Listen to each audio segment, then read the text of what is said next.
jo eteensä, Laaksonen tulossa siihen irtokiekkoon, mutta hyvin Nilsson pitää Laaksosen ja Laaksonen ei saa sen kummemmista kiekkoa haltuunsa.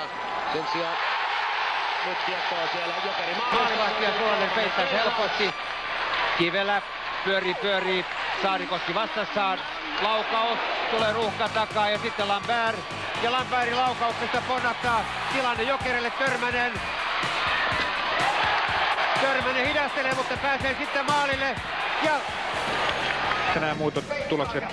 Ja samalla aikaan katsomme, kun Lambert tulee ja kelaa miehensä yli siinä. Loistavasti Törmäsen kelaa siinä paikassa, missä moni suomalainen narastelisi eikä ottaisi niinkään miestä pois, vaan alkaisi pelaamaan kiekkoa. Kanalainen pelaaja näyttää perushomman, eli mies taklataan irti kiekosta väkisin.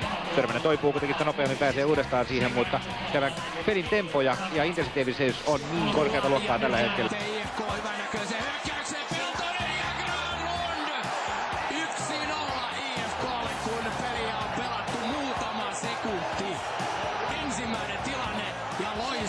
Kuitenkin Janne Laati uudelleen kiekon perään Hamiltonilta Kuudalle. Kuuta ampuu ja se on 2-0! 2 laukausta, 2 maalia. Maalintekijänä Kimmo Kuuta, joka nousee keskinäisissä otteluissa näin legendaaristen Tumpa Turusen, Toni Ariman ja Harri Tuohimaan ohi 7. sijaan. Pulkkisella on loistava laukaus ja todiste on tässä. Teemu Pulkkinen kaventaa viimeisellä minuutilla tässä ensimmäisessä erässä tilanteeksi. Yksi sulkailee irtokiekosta. Iivsin kautta avataan keskeltä. Nokelainen on laidalla vapaana. Ari Valliina ja häneen kiinni. Ja näin tulee IFK jälleen Peltosen hienot harhautukset ja 3-1. Ville Peltosen illan toinen tehopiste. Peltonen on huikeassa vireessä. Kyllä oli taas hieno yksilösuoritus. Hän sai laidan kautta Haakajalta syötön ja yhdellä yhtä vastaan. Ja siinä viedään Jokerin puolustusta. Pelaamatta.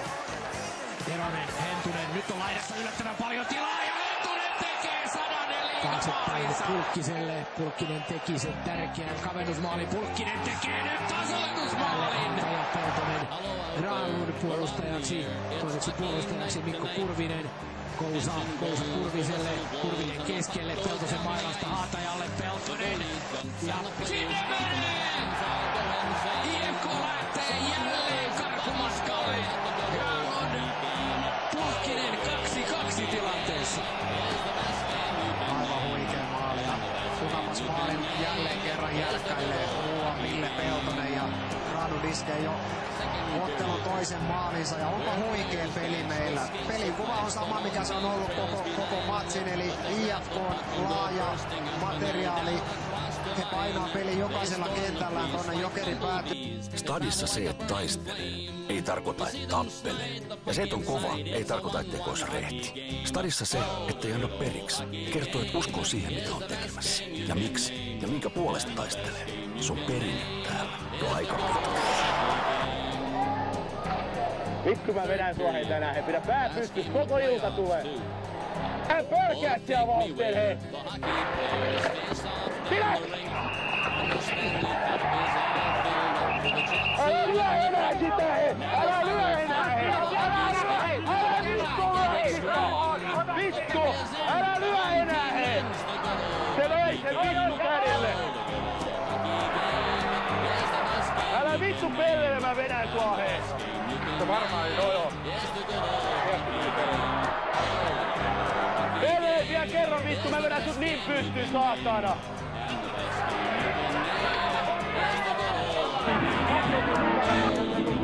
Älä nyt kalastele Teemulle, vittu! Kaikki alkoi tästä tilanteesta. Jypin Jussi Pesonen taklaa IFK:n Martin Stepanekia, joka loukkaantuu tilanteesta kasvoihin. Ottelun tuomaristo ei tuomitse Pesoselle rangaistusta. IFK:n valmentaja Ismo Lehtonen polttaa päreensä. Nyt tuli Pesoselle noutaja! Ja lujaa! Seuraavan kerran kun Pesonen on jäällä, alkaa tapahtua. Yksipuolisesta iskujen vaihdosta IFK:n puolustaja Veli-Pekka Kautoselle tuomitaan ottelurangaistus, mistä seuraa automaattisesti vähintään 1 ottelun pelikielto. SM-liigan toimitusjohtaja ja kurinpitoryhmän puheenjohtaja Urpo Helkovaara ilmoitti tänään asettaneensa myös Ismo Lehkosen toimitsijakieltoon toistaiseksi. On ongelmia. Tässä tulee sitten ottelun ensimmäinen rangaistus. Ja sitten Ruutu pistääkin jo tappelun pystyyn ja siinä heitetään hanskat jäähän, kaksi kovaa naamaa vastakkain, Toni Mäkiaho ja Jarkko Ruutu, ja tässä myllätään oikein kunnolla.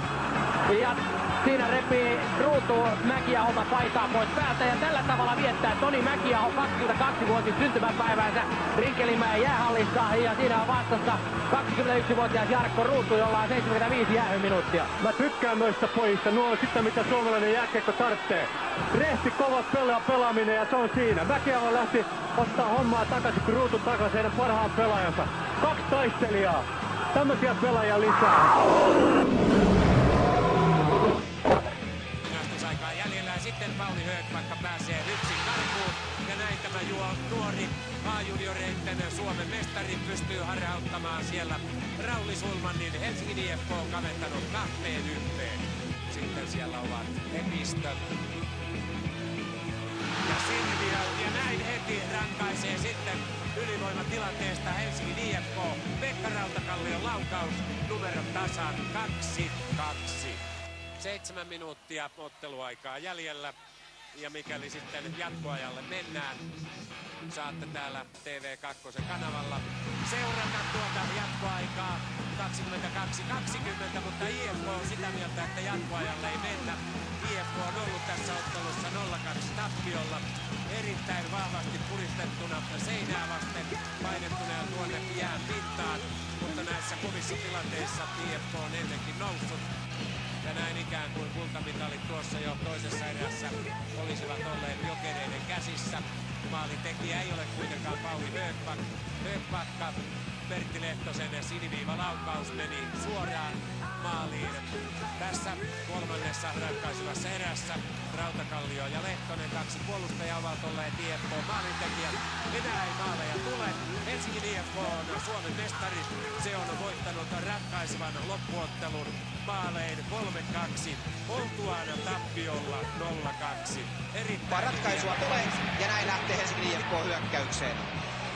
Vanha herra Matti Haakman rauhallisesti katselee, nousee B-pisteelle, antaa hyvin luukulle, josta Harri Tuohimaa sitten lusikoi kiekon Ari-Pekka Siekkisen selän taakse, ja näin lukemat Helsingin hallissa olivat 2-2.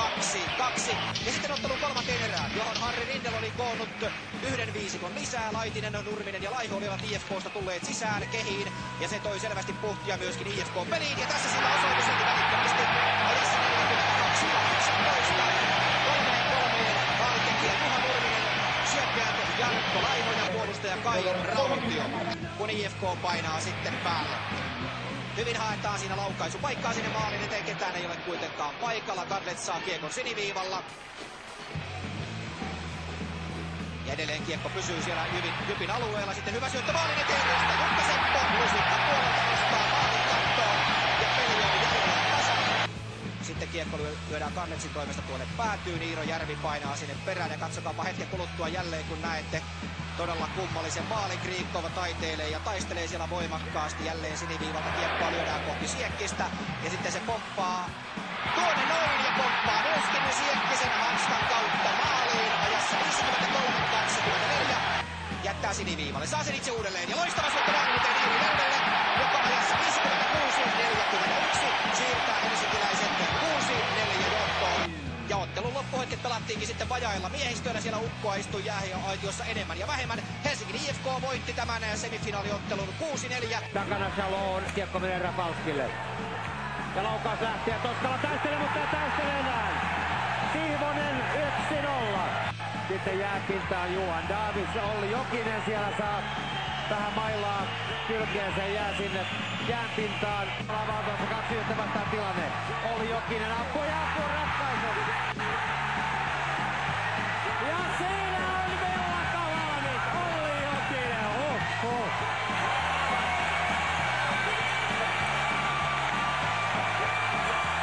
Ja me siirrymme suoraan 7 uutisiin ja sen jälkeen palaamme myöhemmin tänne Helsingin jäähalliin. Ajassa 11.17 Olli Jokinen ratkaisee IFK:lle jääkiekko Suomen mestaruuden vuosimallia 1998.